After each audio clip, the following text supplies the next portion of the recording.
awaits me, as expected. This is a short video about me finally completing the first trial in the game, choosing my first ascendency, some feedback, questions and advice for those who are about to attempt their first trial. I was wondering when the trial would come. I thought it was part of the main story, but there I was level 28 questioning if I had missed something. And yes, I did. I purposefully skipped the one and only side boss that was crucial to proceeding to the trials, Balbala the Traitor. I played a lot that day. I was probably tired and decided to skip it. But little did I know, this boss was the key to the trials. So at level 30, I finally attempted my first trial. Keep in mind, this was after playing for 5-6 hours straight. And I'm not gonna lie, I couldn't do it. At level 30, it just didn't make sense. I failed a few times before even reaching the floor boss.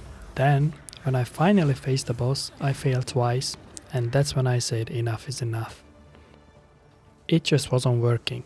The trial demanded new mechanics and a whole new playstyle that I just wasn't ready for. I needed to adapt. The next day, I didn't even touch the game, but the day after, in the morning, I gave it another shot, and guess what? On my first attempt, I completed the trial, fairly easily. And here's my biggest advice. Not like you need my advice, but if you are struggling with this game, or really any game, hear me out. Don't force it, just give it a rest. When the game gets frustrating, when every failure, every mechanic starts piling up into pure annoyance, just stop, put it down, walk away and come back later. The truth is, games like this are long, huge maps, constant challenges, and everything about them is designed to test your patience. So when you feel the frustrations creeping in, just let it go, rest. And when you come back the next day, you'll be surprised at what you can achieve. Give it a try.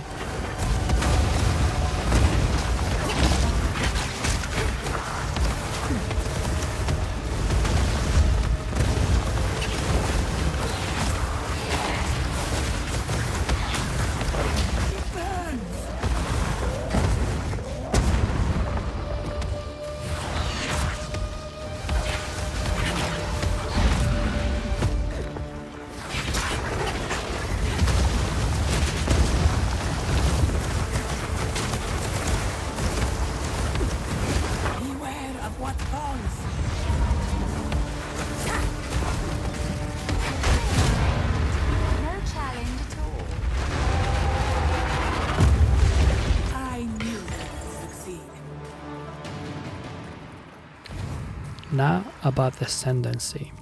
Initially I was leaning towards the blood mage. I don't really like fire visuals or spells, and if I had to pick I would go icy over fire any day. But then I went through the skill points for both ascendency and honestly, the Infernalist looked way better, like it wasn't even close. Compared to the Infernalist, the blood mage just seemed weak. I went with the Infernalist, and you know what? The loyal hellhound is awesome. It's perfect for leading the rest of my minions. I've got 4 skeletal warriors holding the line, engaging enemies up close, and my skeletal sniper deals damage from distance, shooting poisonous arrows. Now let's see, have a look at this hellhound. Let's see what it does. Is it good? Is it bad? I'm trying not to do anything right now, just watch it doing its thing. My usual approach to clearing mobs goes like this. First, I apply contagion to spread the damage. Then, I let the skeletal sniper fire its poisonous arrows. After that, I apply Enfeeble to weaken the enemies and raise short-lived minions from nearby corpses. Once that's set up, I unleash Volatile Dead, and with my Profane Ritual I charge up my Bone Storm and destroy everything. I have a detailed video of this setup, the entire process. I'm gonna show that later. I think the new pet is just gonna do fine. Also, the class is gonna be fun to play, I think. Even fire is not really my thing. Doesn't matter, it still can be good. So I'm just gonna keep pushing this character and see what awaits for me. Thank you for watching, guys, and I'll see you next time.